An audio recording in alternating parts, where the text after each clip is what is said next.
দীনেশ একটা বহুজাতিক সংস্থায় কাজ করে।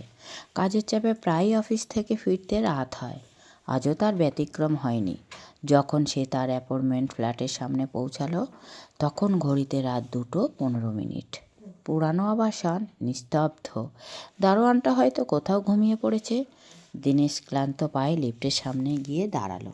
অ্যাপার্টমেন্টটা 20 তলায়, আর দীনেশ থাকে 18 তলায়।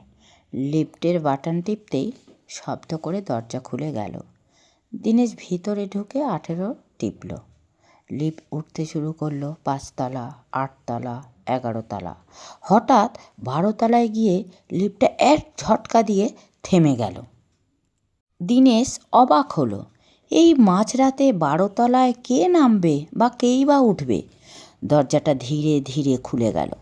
বাইরে ঘুটঘুটে অন্ধকার করিডর, কেউ নেই।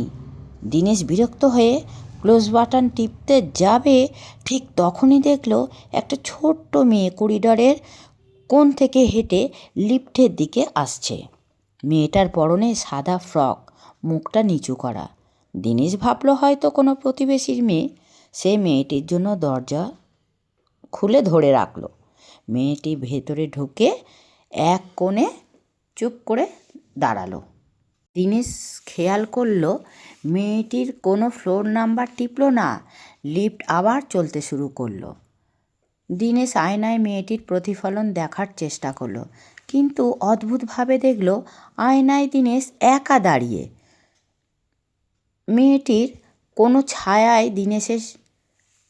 কোনো ছায়া নেই। দীনেশের শিরদাঁড়া দিয়ে একটা শীতল স্রোত বয়ে গেল। সে ঢোক গিলে মেয়েটির দিকে না তাকিয়ে জিজ্ঞেস করলো, খুকি, তুমি কোন তলায় যাবে? মেয়েটি কোনো কথা বলল না, শুধু ধীরে ধীরে তার হাতটা তুলল। দীনেশ দেখল মেয়েটির হাতটা স্বাভাবিক মানুষের মতো নয়। আঙুলগুলো অস্বাভাবিক লম্বা এবং ফ্যাকাশে সাদা। মেয়েটি দীনেশ 18 তলার বাটনের ঠিক নিচে থাকা এমার্জেন্সি বাটনটার দিকে আঙুল নির্দেশ করলো।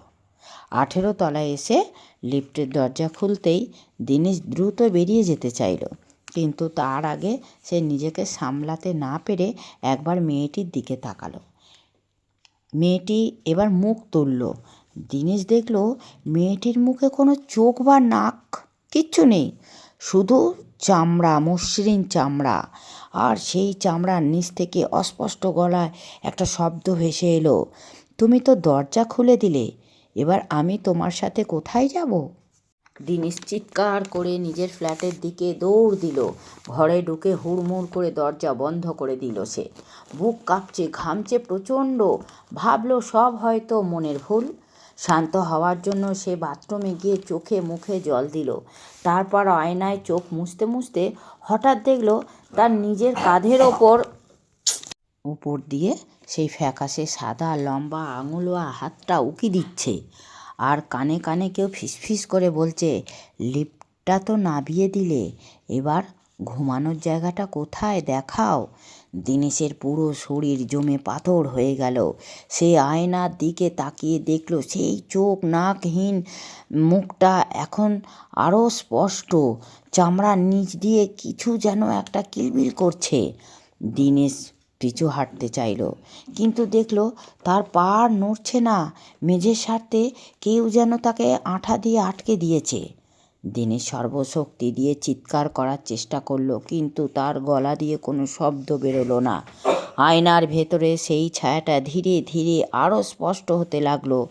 এবার মেয়েটি তার ফ্যাকাশে হাত দিয়ে দীনেশের মুখটা চেপে ধরলো। হাতটা বরফের চেয়েও ঠান্ডা। দীনেশ বুঝতে পারলো মেয়েটি তাকে আয়নার ভেতরে টেনে নিয়ে যাচ্ছে। ধীরে ধীরে বাথরুমের দেয়ালগুলো যেন গলে যাচ্ছে, আর চারপাশটা ঠিক সেই 12 তলার অন্ধকার করিডরটার মতো হয়ে যাচ্ছে। দীনেশ বাঁচার শেষ চেষ্টা হিসাবে তার পকেটে থাকা চাবির রিংটা দিয়ে নিজের হাতে একটা জোরে আঁচড় দিল। ব্যথায় তার স্নায়ুগুলো একেবারে সজাগ হয়ে উঠল। ঠিক সেই মুহূর্তে দরজায় বিকট শব্দে ধাক্কা পড়ল। দীনেশবাবু, দীনেশবাবু, দরজা খুলুন। সেই চেনা গলায় আওয়াজ পেয়ে দীনেশের ঘোরটা মুহূর্তের জন্য কাটল।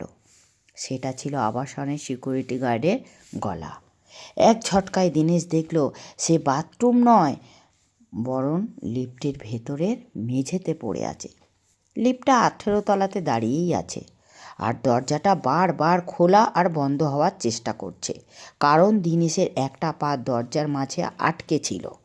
সিকিউরিটি গার্ড তাকে টেনে বের করলো। গার্ড হাঁপাতে হাঁপাতে বলল, কী সর্বনাশ করছিলেন দীনেশবাবু?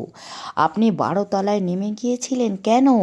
ওখানকার সিসিটিভি ফুটেজ দেখলাম, আপনি অন্ধকার করিডরের দিকে তাকিয়ে কার সাথে যেন কথা বলছেন, তারপরে একা একাই লিফটে ঢুকে অজ্ঞান হয়ে পড়ে গেলেন। দীনেশ কাঁপতে কাঁপতে ঘরে ফিরল। গার্ডের কথায় কিছুটা আশ্বস্ত হলো, সে হয়তো হ্যালুসিনেশন ছিল। কিন্তু রাতে যখন সে জামা পাল্টাতে গেল, আয়নায় নিজের পিঠের দিকে তাকিয়ে রক্ত হিম হয়ে গেল। তার গেঞ্জির পেছনের অংশ স্পষ্ট 5টা লম্বা আঙুলের ছাপ। কেউ যেন কয়লা মাখা হাত দিয়ে তাকে খুব জোরে চেপে ধরেছিল, আর ঠিক তার কানের নিচের চামড়ায় ছোট্ট ছোট্ট অক্ষরে খোদাই করে গেছে, আজও তো গার্ড বাঁচিয়ে দিল, কাল রাতে লিফটে আবার দেখা হবে। সেই রাতে দীনেশ আর ঘুমোতে পারেনি। আজও প্রতি রাতে 2:15 তার ফ্ল্যাটের কলিং বেলটা একবার করে রোজ বেজে ওঠে, কিন্তু দরজার লহর দিয়ে তাকালে বাইরের কাউকে দেখা যায় না, শুধু লিফটটা নিজে থেকেই 18 তলায় এসে থেমে যায়। তো বন্ধুরা, এই ছিল আজকে আমাদের গল্প, মধ্যরাতে লিফট যাত্রীর 18 তলার রহস্য। যদি ভালো লাগে আমাদের চ্যানেলে একটা সাবস্ক্রাইব করে দেবেন।